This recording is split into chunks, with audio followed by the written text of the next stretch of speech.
Hello, and welcome to this We Did It Health broadcast. At We Did It Health, we're working to create a healthy, happy, vegan, and plant based world. We're doing that through building community and offering resources such as today's discussion to help you create relationships where you plant seeds of hopeful curiosity in others when they ask about a vegan or plant based lifestyle. So be sure to subscribe to our YouTube channel. And we also invite you to join our We Did It Health Passion Pod group community so you can connect with others and find support and encouragement with like minded members. Check out We Did It Health's webpage.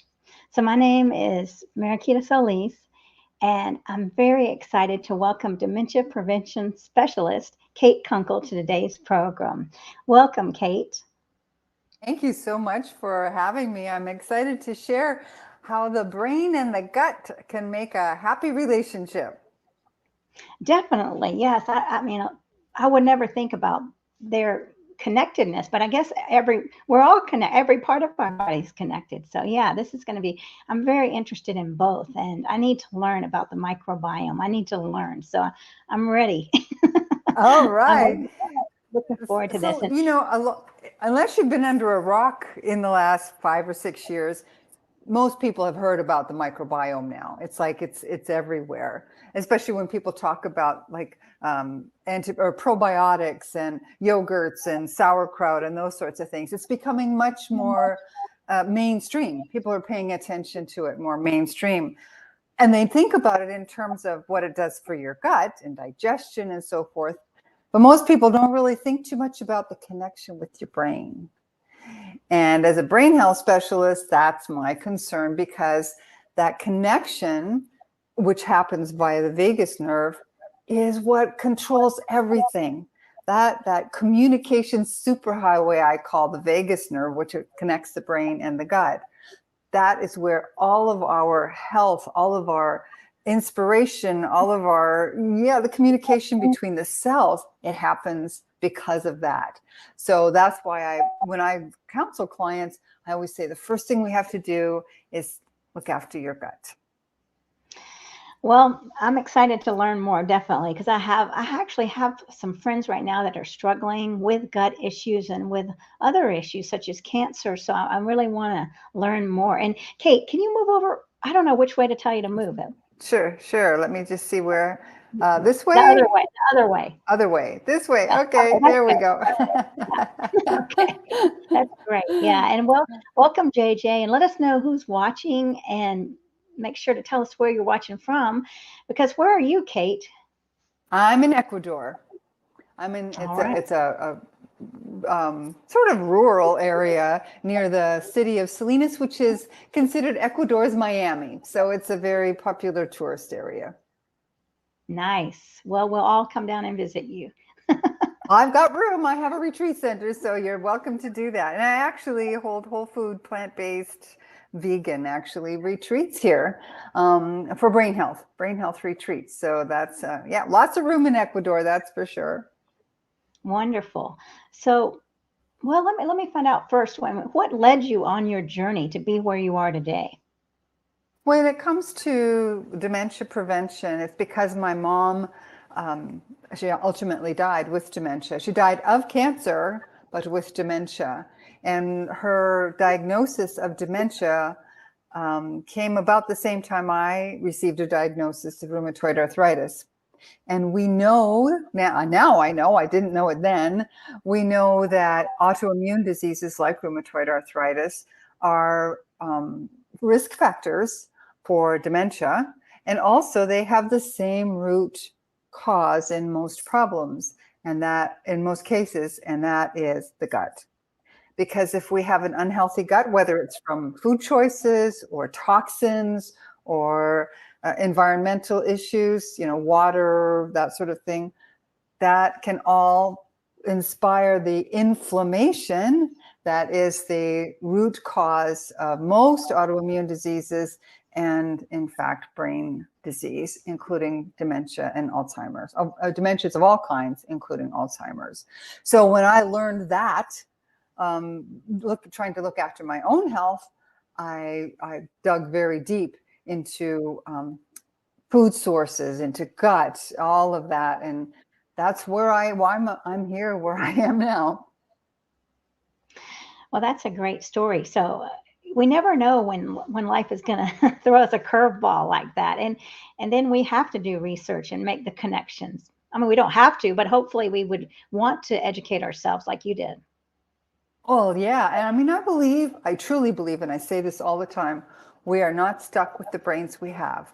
We have the power always to control what's happening with our brains.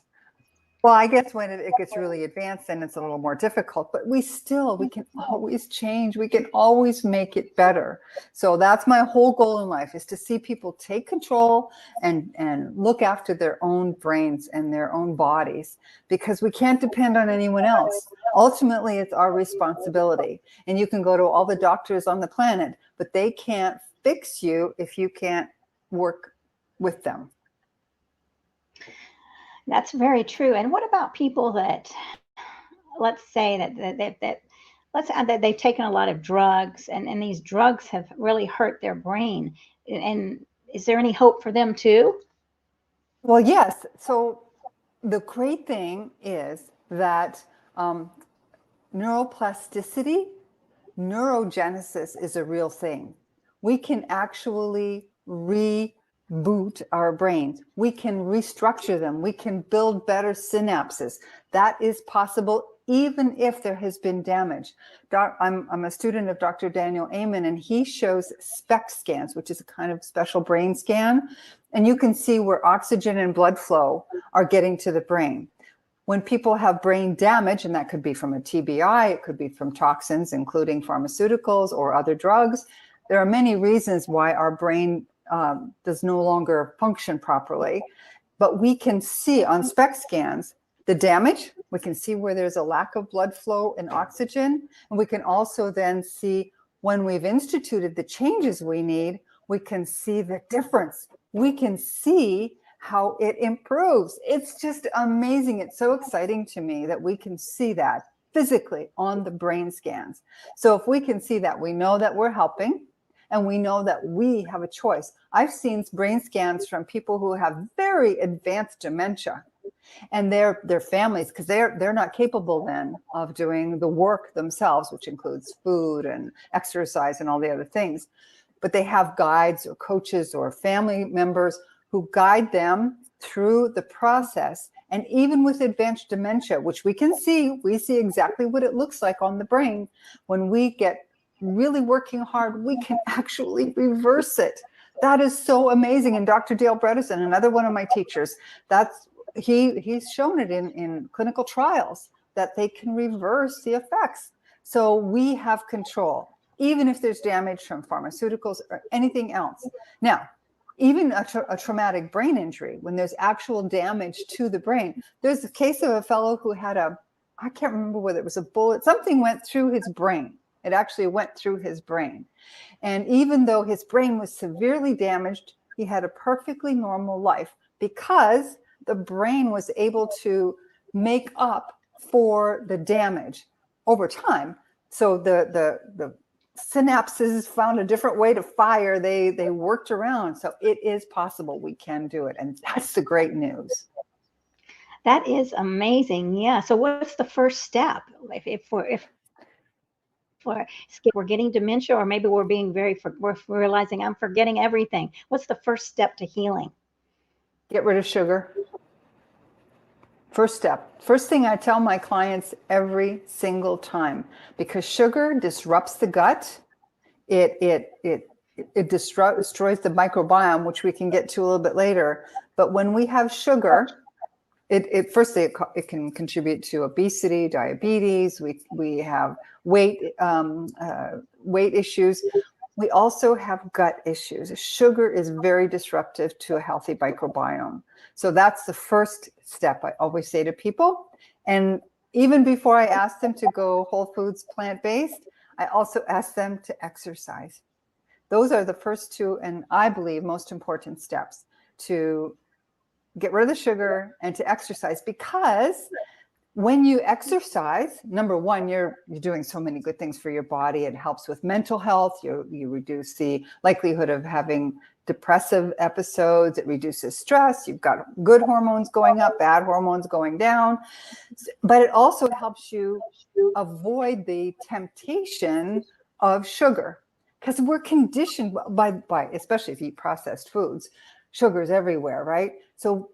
And it's addictive. It's there on purpose. It's more addictive than cocaine. So if we can get people off the sugar, get them moving so they don't want the sugar anymore, that's the first 2 steps that I always get people started with, because it helps the gut and it helps the microbiome itself, just because of firstly, the sugar is not killing the microbiome, but also, or changing the structure of the microbiome. And it's also then producing those great endorphins and all the great things that exercise does for you. Yeah, and that sounds like a great formula. What about natural sugar? Like, can you eat too much fruits, or I mean, what do you recommend? Like smoothies? Is that too much at once? Yeah. Well, smoothies should be mostly vegetables, right? They should be mostly like kale and spinach and greens, and even carrots, of course, turn into sugar. But when you do fruits, and I eat a lot of fruit. I live in Ecuador. Good Lord, I'd be crazy not to eat all the wonderful fresh fruit here and ripe fruit. Those sugars, when you eat them in the fruit, when you have them as a whole food, you get all of the benefits of the fruit itself, the fiber, the pectins, all of those things besides the sugar. When you have just fruit juice, if you've extracted that from the fruit, you don't have all those other good things. So fructose is a problem, absolutely, if you have it on its own, but it's better always it's always better to have the fruit as a whole fruit. I do not say don't eat it when you're trying to dump the sugar, because I think it's very important for so many other reasons. But you want to be in moderation. 2 or 3 pieces a day is fine. Like a banana and a pear and an apple or seasonal fruit. It's better if you can do berries, dark berries like blueberries and that sort of thing, because you're still getting sugars, but you're also getting all the other benefits of the antioxidants and that sort of thing. But when you say natural sugars, like say maple syrup, a lot of people, and I also allow my clients to have maple syrup after the first couple of weeks in very small amounts, like a tablespoon a week, like in a recipe of some kind. We simply don't need it. We just don't need it. It doesn't really do any good for us. And that includes honey, of course. And if you're vegan, you don't eat honey anyway. So yeah, those are still sugars, and they still mess with your not microbiome so much when they're natural, but they do influence insulin production and that balance. It's really an issue if you are pre-diabetic or diabetic. It's even more important then. So that's my answer on sugar and fruit. Well, let me just ask you this one little thing. How long does it take to break this sugar addiction? Because most of us are addicted. Depends on how bad yours is. It depends on how bad yours is, right? Like for me, it was nothing, because I was never a sweet tooth kind of person. It just never really did much for me. Now, alcohol is also sugar, right? It turns into sugar in your body, and a lot of alcohol has a lot of sugar in it anyway. So that is another thing people don't think about when they're cutting out sugar. You have to cut out the alcohol too, because that's, and that is a problem for a lot of people. So it takes longer for some people, to get rid of that. We have to be realistic. A lot of people, that's a big part of their lives. It's a social thing. So right, that's yeah. something else to think about. So where does your sugar come from? How long have you been addicted, so to speak? And most people these days, their whole lives, because of processed foods, unless they've been whole food plant-based their whole lives, generally speaking, they've had processed foods, which are full of sugars of all kinds. There are 70 that I know of. There are 72 different names for sugar. Think about that. You look at a package, you don't even know for sure if that's sugar. You have, like, I have a chart that I take with me because I don't even know the names off by heart. Gosh, okay. Yeah, I believe it. So we got a question here, or a comment. I had a Meckel's diverticulum 25 years ago. I still don't feel settled in my gut. Yeah, so that is a very common issue. People have some disease, issue, surgery, whatever it is, and the gut never quite feels right, or you always have that sort of disconnection between the gut and everything else.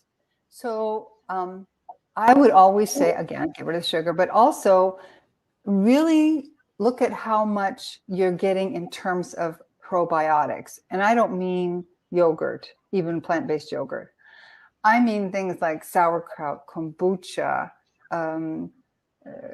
kefir water, those sorts of things in a natural way, as opposed to tablets, because a lot of times when you get a probiotic in that, there really aren't that many bacteria in it, because they're number one, they've been on the shelf for a while. There's a whole bunch of reasons I don't need to get into. And if you are curious, I have a blog on my website, katekunkel.com, under blog. It talks specifically about that.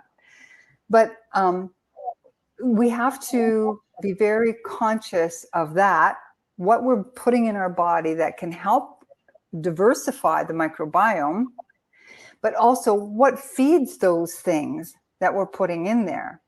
So that means we need prebiotics, and that's leafy green vegetables. And sometimes when people have had diverticulitis or something like that, diverticulitis, they have a rough time with prebiotics because they have, like a very sensitive gut.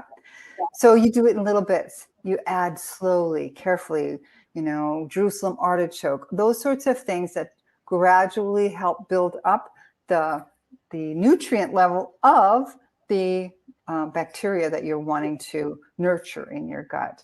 So yeah, that's very common. And it takes a lot of time, and it takes very conscious effort to make those choices. And every time you put something, or you're going to put something in your mouth, you ask. In my case, I ask, is this good for my brain? But when I ask that, it also means, is this good for my gut? So that's a very quick and easy thing to say. And I mean, it takes some education, right?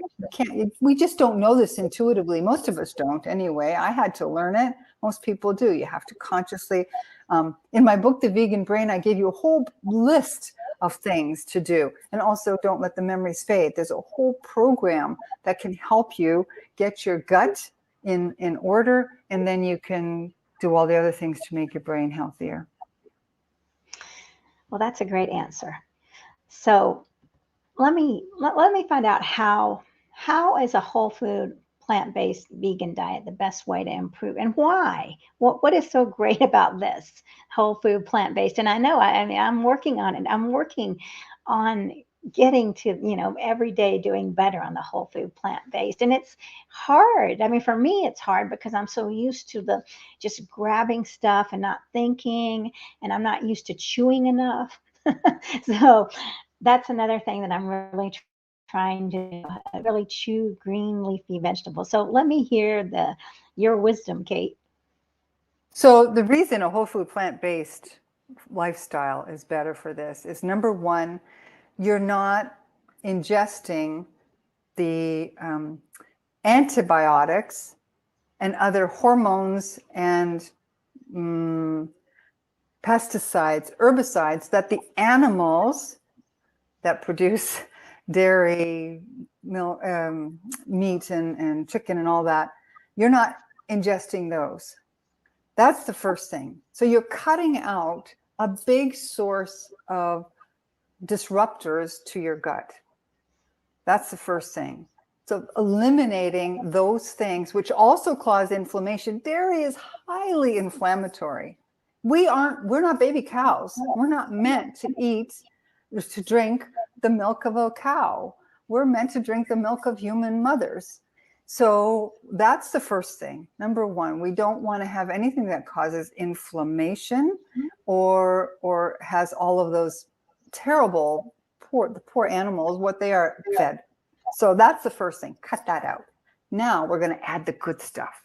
So by adding things like leafy green vegetables, we're feeding a microbiome that's going to be much healthier, because the antibiotics that are in so much of the food that people eat, the animal food, that's not going to kill them, right? We've got probiotics, we've got prebiotics, and there are no against biotics, being introduced into the system. Then because we're also feeding them with leafy greens, we're also then adding fiber, which is so important. And we want to also make sure I'm also a vegan nutritionist, so we want to also be very conscious of the proteins and all the other nutrients that we have to be sure to get when we're eating whole foods, plant-based. And I think the reason so many people struggle with going this way, changing their lifestyle, is because they really don't know how to do it in an enjoyable way. Like, it gets so complicated. Some people, it makes it so complicated that they don't even start, or they do something that is like a lot of processed foods because that's easy. It looks like things that they already have been eating. And that's not good because it's processed. You look at things like the Impossible Burger and some of the cheese substitutes that are out there, they are disgusting. They're even worse for your gut than the animal products. So just being very simple. I say, keep it simple, sweetheart, kiss. So we want to have just pure foods cooked in a simple way. I posted on my Facebook page the other day, I had black beans, I used basmati, brown basmati rice, peppers and onions and some turmeric, and just made a very simple stir fry with that. Just mixed it all up and we have to be careful about toxic cookware too, right? No nonstick stuff with that Tefal or anything like that. You want to have ceramic if you're going to use nonstick. But so just doing things that are simple, but think about the balance. Do we have some deep leafy greens? Do we have some fiber? Do we have some color? Because color is that's easy. We want to have a complete protein. So beans and rice, it's true. Those are the two that make complete proteins. That's the easy way to start. Make it simple. When we do that, then we are also, firstly, feeling cleaner. Our guts aren't so heavy. And so you want to do it more, right? It's like a circular thing. And then you get braver about what you try to cook. I love cooking. I'm actually studying to be a vegan chef because I enjoy it so much. But not everybody does. And not everybody has time, right? It's a time thing too. I understand that. So simple is the best way to start, and clean. Just simple and clean. And then you asked me why it works well. It works well because we're cleaning up the whole system. You're going to find sometimes people feel really bad at first. And don't be surprised if that happens, because you're so used to feeling a certain way depending on how much processed foods you have. Sometimes when you cut them out, it's a detox process. And sometimes it's good to do an actual detox, depending on how your food, how you were eating before, because it really feels like you're sick. It feels like the flu because you're cleaning it out. Lots of water, lots of pure water, very important. But that's, I encourage people to not be afraid to just dump it all at once, but to remember that sometimes it feels bad because your body says, whoa, I don't know what to do now because I don't have that sugar and I don't have that, preservative. So it takes a while, but your body is just going to get so much healthier. Just being simple and clean from the earth. We are of the earth, and what we ingest should be from the earth, not through an intermediary. Yeah, that makes a lot of sense. Well, let me ask you this. So if someone is not eating any vegetables, and what is their microbiome like? And then they'll say that they can't eat vegetables because it upsets their stomach. So the reason their stomach is upset because of vegetables is because they don't eat vegetables.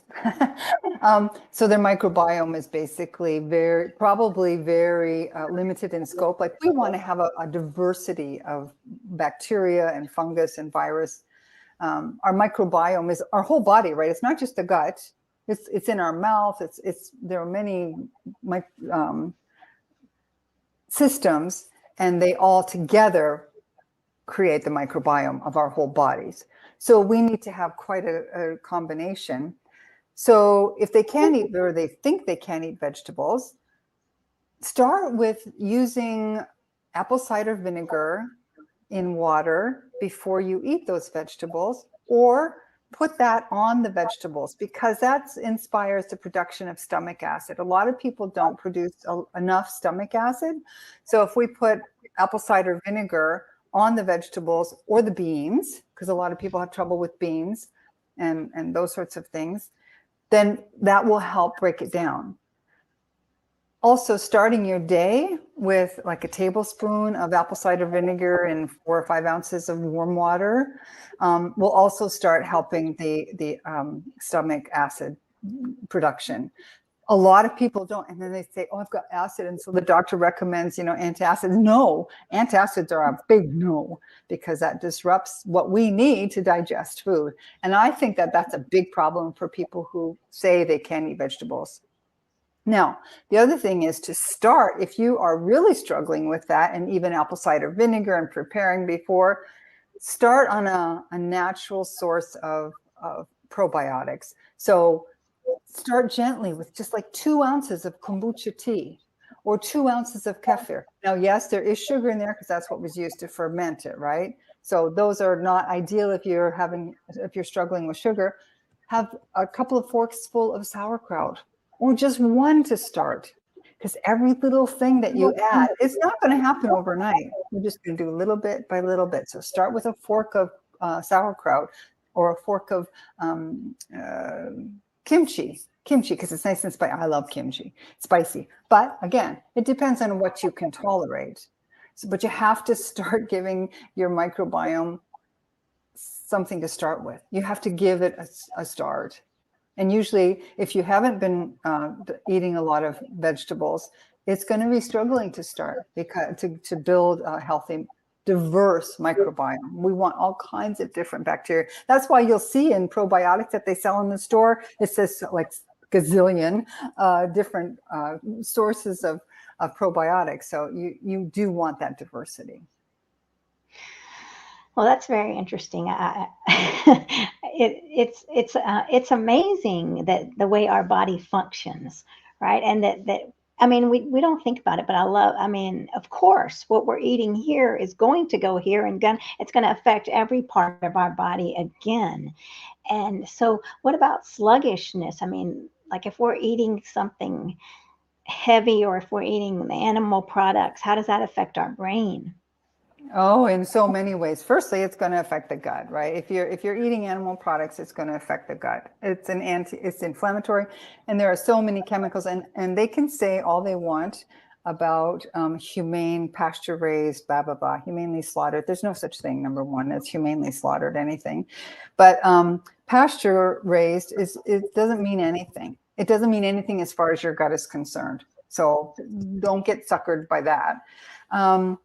Sluggishness comes also just from not going to the bathroom enough, right? If you're not eating enough dark leafy greens, and you're not getting enough fiber from, say, fruits, and you want to eat the peels of fruits if they're organic. If they're not organic, then like apples, don't eat the peels because they're just full of it. But as much as you can, getting fiber will help with that sluggish feeling. That will help a lot. But also exercising, drinking lots and lots of water. And I know a lot of people, especially as we get older and we need to go to the bathroom more, people hesitate, and dehydration is a huge issue for your brain.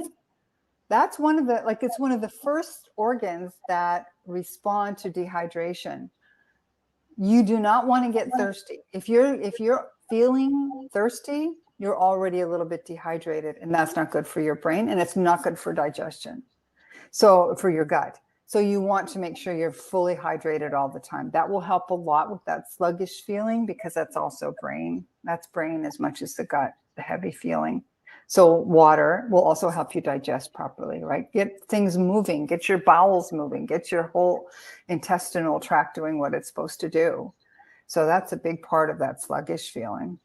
And then if you're energizing with the right foods, you're getting more oxygen and blood flow to the brain. You're getting more messages going back and forth. The vagus nerve is able to do its job and send those messages back and forth.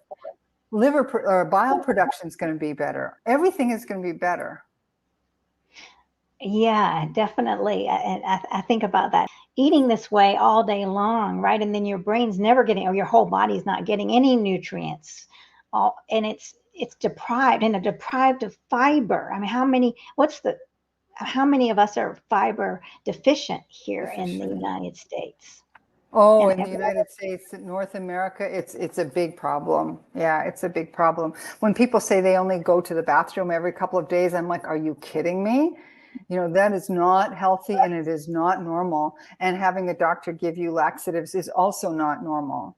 You know, if you really do struggle, get some, you know, Metamucil. Psyllium husk is basically what you want. You know, it's better than anything that they could give you. And it gives you actual real fiber that your body knows what to do with. Yeah, I just don't understand that doctors don't really, you know, push more of that. Like, say you've got to make this a priority, because if you are not dispelling the toxins and the byproducts of what you're ingesting, then you're going to get sick, right? You have to start from the bottom to the top when it comes to that. You need to make sure the bowels are working, and then the liver can work and the gallbladder can work. You know, it works backwards. It comes backwards, you know, the functioning. So you have to do that. so what in the stages like of eating the wrong way, like what are the first problems that you're going to develop in the brain, would you The say? brain, you're going to start probably with fog, brain fog, where things just feel like, and I hear that all the time. People come to me and they say, I just, it feels like I'm walking through a fog. I'm not 100% clear on things, or that is a big thing. And then memory issues. And then we get things like forgetting where your glasses are, or forgetting whether you locked the door or the keys. And people say, oh, it's just part of aging. No, it is not. It is not acceptable. It is not a healthy part of aging, a part of healthy aging. It is not. We should not be forgetting where our keys are. Wow, I That's love number that. I one. love that because we're taught that when we get older, oh, things are going to fall apart and it's normal. And these are hindering us so much. We're taught that we're not going to thrive, and we can thrive. And we don't have to go downhill. We don't have to have all these issues. We don't. It's normal to have a bag full of pills when you're in your 60s. You know, it's like, oh my gosh, no. Yeah. Well, I would like to make one sort of political comment on that, but that is because of the medical industrial complex. And I say medical industrial complex because the medical system has been taken over by the industrial complex. You know, Rockefeller's organization did that. So they push drugs all the time. So they've made it normal and expected that you should get sick when you get older, which is just absolutely ludicrous. We have, and I'm going to go back to this again, we have the power. We, not them, not the doctor, not the military medical industrial complex. We have the power. And that comes from what we put in here and how much we move and how much we connect with other people. Those are all very important parts of a healthy gut and a healthy brain. We should not be forgetting anything. Well, I hope everybody's listening. I'm I'm listening very, very carefully, and I'm seeing some great comments. And everybody, please hit subscribe. Let's see who's here. Philip, thanks for watching us. And he's saying hi to JJ. Jay's here. JJ's also here, and Claudia's here saying hi, precious vegan friends. I didn't find you on YouTube, so I'm back here. Well, yeah, I think we're on YouTube, but here's another comment. The chemical industry profits from people's sickness. Because of this, the doctors don't inform. Yes, it's Exactly. very sad. When So doctors that's get kickbacks, when doctors get kickbacks for prescribing drugs, there's a problem. And yes, that happens. it You does. know, I have Yeah, friends who are doctors who so do pay for I. their condos in Vail with the money they get from the drug companies. That's not right. I hear that too from my friends that they I've offered vacations too. So yeah, it's disturbing. So thanks everybody for watching, and let's keep going. I had to, let me see. Tell me about spirituality and how mental health is tied to spiritual health, and how and Okay. what are your thoughts on this? Sure. So one of my big, one of the things I feel most powerful about, most passionate about, is that we as humans are not just one thing. We're not just this physical part. We are so many things. We are spiritual. We are mentally, like our mental health is different from our spiritual health, which is different from our physical health, which is, So when we are whole foods plant-based, when we are vegan specifically, and we care about everything else, every other living sentient being, we are going to be, by virtue of the connection to others, even if not our own species, then we are going to be spiritually more healthy. Ahimsa, do no harm. So that's my first thing. Number two is if you are ingesting the products of pain, suffering, and fear, the energy of those products is going to be in your body, mind, and spirit.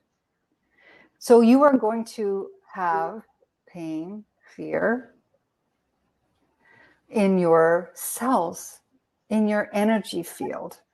So what we do is don't do that. Don't put that energy in you.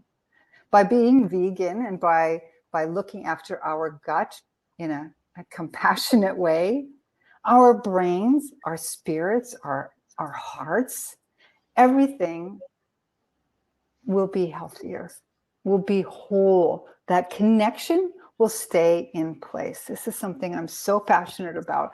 In my book, The Vegan Brain, I spend a whole chapter on it, that this is how we thrive.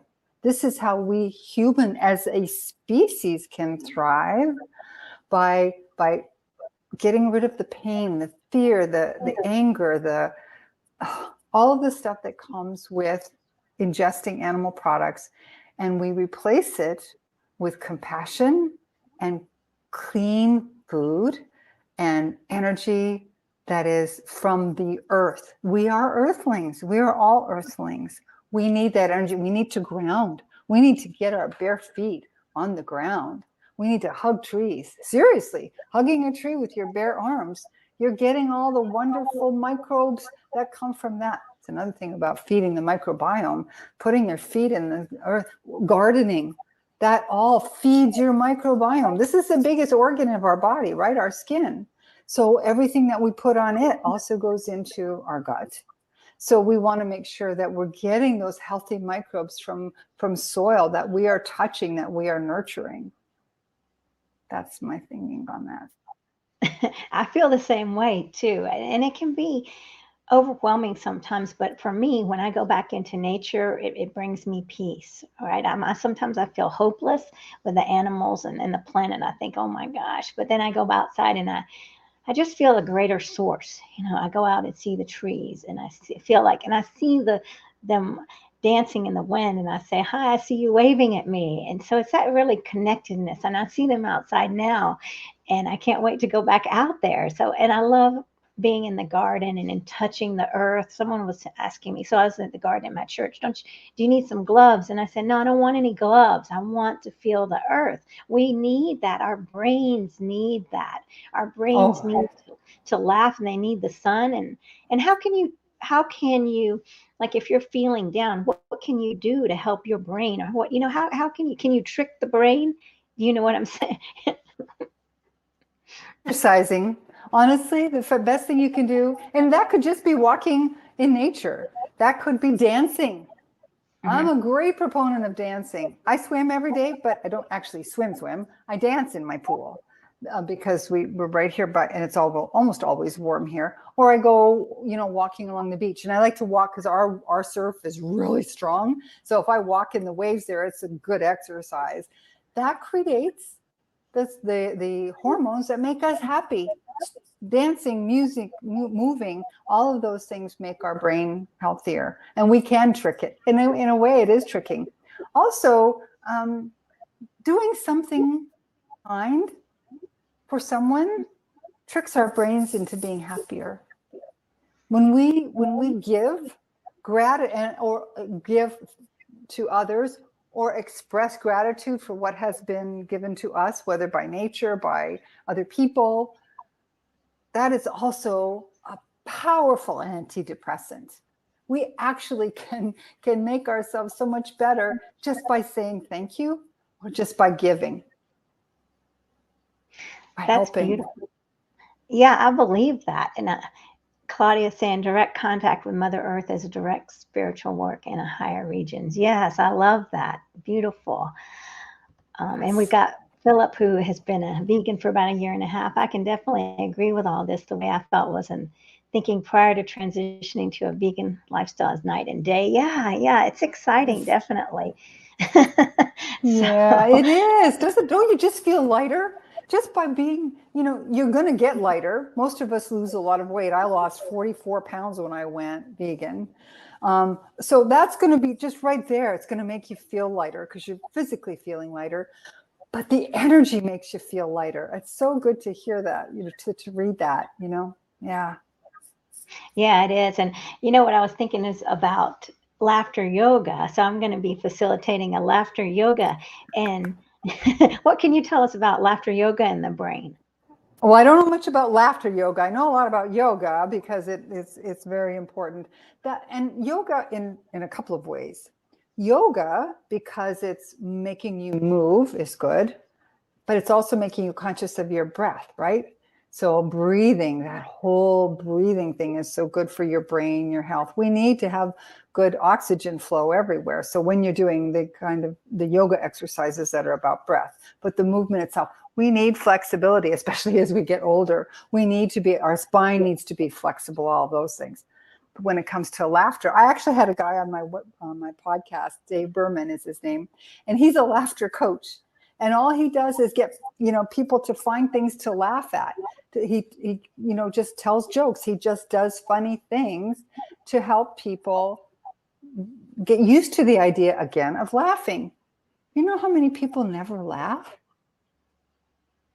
You must know, otherwise you wouldn't be doing laughter yoga. So it's a big deal, right? We need that laughter. We need to express joy. My Oma, who passed over many years ago, she always said the only thing that she ever regretted was the time in her life that she spent without joy, without giving or receiving joy.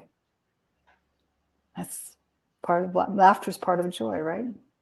Yeah, and as children we laugh. I don't remember the stats, but I mean, hundreds of times, and as adults, probably not even 10 times a day. It's shocking. So yeah, and we don't even have to, like, if we just start laughing, our bodies respond to that. We don't have to even, it doesn't have to be real laughter. We can trick ourselves again into releasing those chemicals that make us feel better. So Yeah. We release the hormones, the neurotransmitters start firing. Absolutely. Did you ever see that video on YouTube where a gentleman is reading something on a subway train or car, in a subway car, and he starts laughing? And he's laughing and laughing. It's a setup, right? He's laughing and laughing, but then pretty soon everybody in the train car is laughing. So we can inspire that and trick ourselves into it because they didn't know what he's laughing at. They didn't know he wasn't really laughing. They just laughed along. that's cute. Yeah, I haven't seen that. I'll have to look at the. Let's see. We got a comment here from Angela, and thanks for joining us, Angela. Laughter yoga is another way to Yes. affect the vagus nerve. So Yes, you're absolutely right, Angela. Yeah, the vagus nerve, anything we can do to stimulate it is really important, And humming is huge, laughing, singing, chanting, all of those things. I do a therapy. I'm also a sound therapist, and I do vibroacoustic therapy, and that stimulates the vagus nerve. Sound bowls, all of those things can stimulate the vagus nerve, which is that communication superhighway. wow, that's amazing. So yes, my boyfriend's been doing sound journeys, and it's such a peaceful experience. I think how good that is for our brains to just listen and just to take that in. And these are great ways to really help your brain grow. All these suggestions. So how about your family? Are they all really into this? Well, Would you say? my father had 3 strokes shortly after I moved here to Ecuador. And so I had to rush home and try to help him with that recovery. And I have to say, of all the people I've dealt with as a brain health coach, Daddy is one of the easiest because he is so determined to not be dependent on others. Now, he did lose his driver's license because of the strokes, so that really bummed him out. And we worked really, really hard to try and get him to a place where he could get it back again, but he's not there because of physical limitations, not because of his brain. But he is totally on board. My father has never read a book voluntarily in his life until my book came out, Don't Let the Memories Fade. He read the whole thing cover to cover because he was so determined to look after his brain. My sister is completely vegan. She's totally on board. She's with it. My brother-in-law, not so much. But my husband, who was a carnivore of the highest order when I met him, is probably 98% vegan. Yeah, when we go out, sometimes for dinner, he will have something like, because we live on the ocean, at the ocean, he'll have seafood. So they're on board with the vegan part of it, and he's on board with the vegan part of it. And now, because of his own health issues, he's starting to tune into all of the other things that we can do to improve our body, which also improves our brain. We're not separate. It's not separate, right? When we improve our body anyway, we improve our brain. So he's getting much better. So my family is better about that. You were talking about music, about your boyfriend's sound journeys. So I can tell you also, as a harpist and a sound therapist, that one of the most important things we can do for our brain is to stimulate it with music in any way that can happen. That can be singing, toning, humming, listening, especially if you're listening mindfully to music. If you're making music in any way whatsoever, so that can be simple drumming on a tabletop. It can be learning to play the piano or the harp or the recorder. It doesn't matter. Playing an instrument, making music in any way, and that includes singing, of course, is great.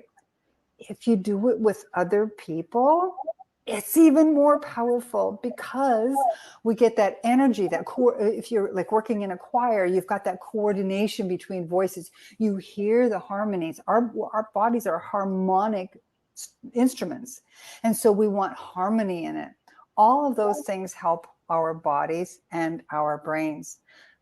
The brains of musicians, especially drummers and others who use hands and feet like harpists and pianists, when you use all the parts of your body, the corpus callosum, which is that big band of fiber between the hemispheres of the brain, becomes stronger and healthier. So when you're doing those things, or if you're dancing coordinated dance like salsa or something where you're working with a partner, where you're really doing choreographed dancing of any kind, that's also really good for the corpus callosum. So however you can incorporate music into your life, go for it. Well, that's exciting. Yeah, he's a drummer also. I mean, he plays many things. So yeah, that's good to know. And here's a nice comment from Angela. Sounding out a closed mouth is into a hum is excellent for the vagus nerve. I very much agree with Kate. Yes. Yeah, this is really exciting. So I love these comments. And here's another one from Claudia. I love to listen to every music style, just the best of it. So yeah, so we got to keep up listening to our music and learning. So what would you say, Kate, about someone with cancer, and if they've just had a cancer diagnosis, what's the best thing for them, and what turns around cancer the fastest? What could you say about that? What's the best thing? Dump the sugar. I always go back to that. Cancer loves sugar. Nothing feeds a cancer cell better than sugar. So that's number one. Cut out anything with hormones. So to me, anything that's coming through an animal that has been given hormones in any way, and most of them have now, right? Cut it out, because it's just going to feed. It's just going to feed cancer cells. Mindfulness, meditation, getting your spiritual house in order. That's what I always say. You know, the cancer loves stress. Cancer is mostly a stress-induced disease, right? So do whatever you can to reduce the impact of stress. We all have stress in our lives. Heaven knows I have more stress sometimes than I know what to do with, but I handle it lots of times with music, with exercise, with cooking. It's the weirdest thing. When I go to my kitchen and I cook a really delicious whole foods vegan meal, the stress just goes down. That's my happy place, in my kitchen. So whatever is your happy place, if you have cancer, find your happy place and go there as much as you can, whether that's cooking, whether that's singing, whether that's dancing, whatever it is. Try to go to your happy place, because that will help everything else you're doing. Well, that's good advice. So, Kate, let me ask you about this. Organic foods. What if we can't afford to buy organic? Then what should we do? Is there anything we can clean our food with, our vegetables and fruits, or what do you recommend there? Yeah, so this is a really hard one, because I know how expensive it can be to eat organically. And a lot of us don't have the capability or the space to do a garden of our own. So I always, the Environmental Working Group has their Clean 15, their Dirty Dozen and the Clean 15. There are some things you really should not eat that are conventionally grown, like strawberries. They're really, really bad. Better to buy frozen organic strawberries. It's going to be cheaper than buying, like fresh ones in many cases, because they pick them and they ship them, and all the nutrients are intact as well. So that's one thing. I know organic, for a gut microbiome, if we can go organic, it's really helpful, because remember, those pesticides are basically antibiotics. Glyphosate is an antibiotic. That's what it is at its very core. So if we're taking that in, we're undoing a lot of the good that we do when we're when we're nurturing that healthy microbiome. So I know it's hard, but use the Clean 15 and the Dirty Dozen as a guide.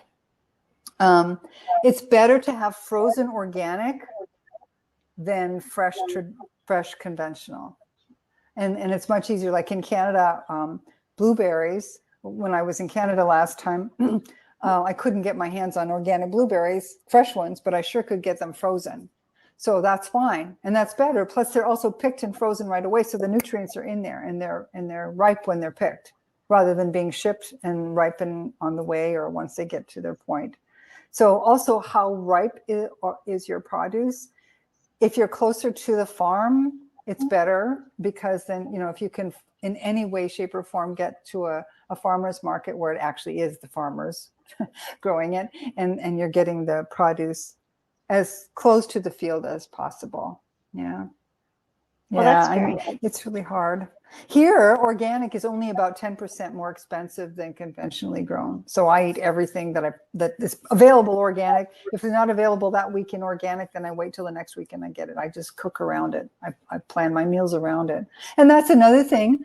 If people, it's expensive to have fresh fruits and vegetables. If you're in the northern climate, for example, in the winter, it's very expensive, and they've traveled a long way. They don't have a lot of nutrients left in them, so it's better to buy frozen.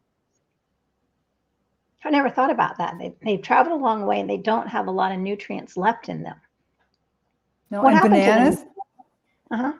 Well, as time, they degrade over time, right? Okay. Same when you cook a certain way.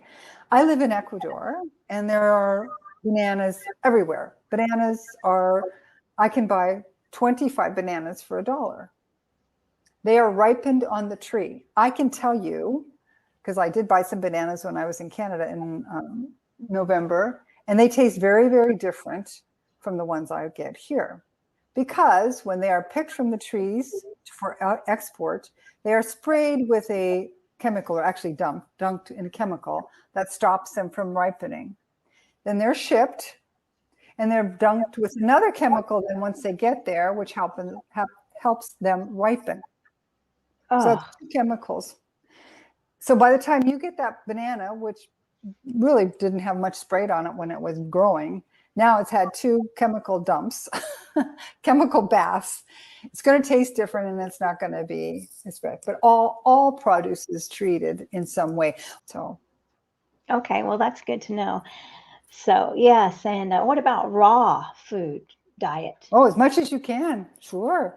Again, you want it to be as close to nature as it can be. Anything that's close to nature, right? We eat a lot of raw food here because it's just so delicious. It's literally on the other side of the river here from me. I can go and get farmers stuff. Now it's not all organic, but I know what to get that's organic. That isn't organic. What's allowed? Right. Well, you've given me a lot to think about when I go shopping now. Definitely. Let me see here. I'm looking at, we're coming to the end, but I wanted to put this. Claudia is a beautiful painter.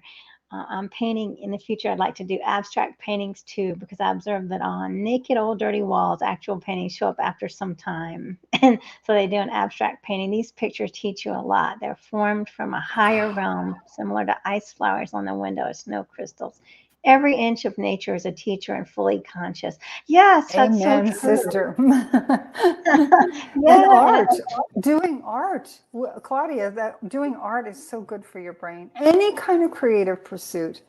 I see the crocheted Afghan behind Claudia there. That is just crocheting is good for your brain. Anything you do like that, art is so inspiring.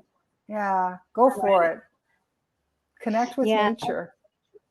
definitely connect with nature. So, Kate, can you tell us, since we're coming to the end of the hour, just give us your final points and tell us where we can find you and connect with you, please, because all Sure. need to connect with you and follow and get your books. So Brain Health Matters today is my website, and there you can find everything. You can also find me on Facebook. I have a Facebook group called Boost Your Brain and Prevent Dementia, and I have a page called Brain Health Matters. I have a podcast. I have interviewed so many amazing people on Brain Health Matters, and I'm starting another season in September, just starting to record now. But there are a lot of experts out there who have amazing advice to share with you, how you can improve your brain by taking charge. It's all about how you sleep, how you exercise or don't, the things you learn, the things you ingest. We are ultimately in power, and that's what I'd like to leave you with. We have the power. There's a chant, we have the power. We do. You're not stuck with the brain you have. If you're not happy with it, freaking well, fix it. You can fix it. And that's, go to brainhealthmatters.today and see all the ways you can fix it. Yeah, I'm very inspired because I know I have friends that feel hopeless about their brains, like it's too late for me, but it's never too late. So I'm My dad very is inspired. 86. It's not too late for him. It's not too late for you. Amen to that. Yeah. And here's a nice comment from Claudia. Thank you so much for this beautiful live stream. This is a true present.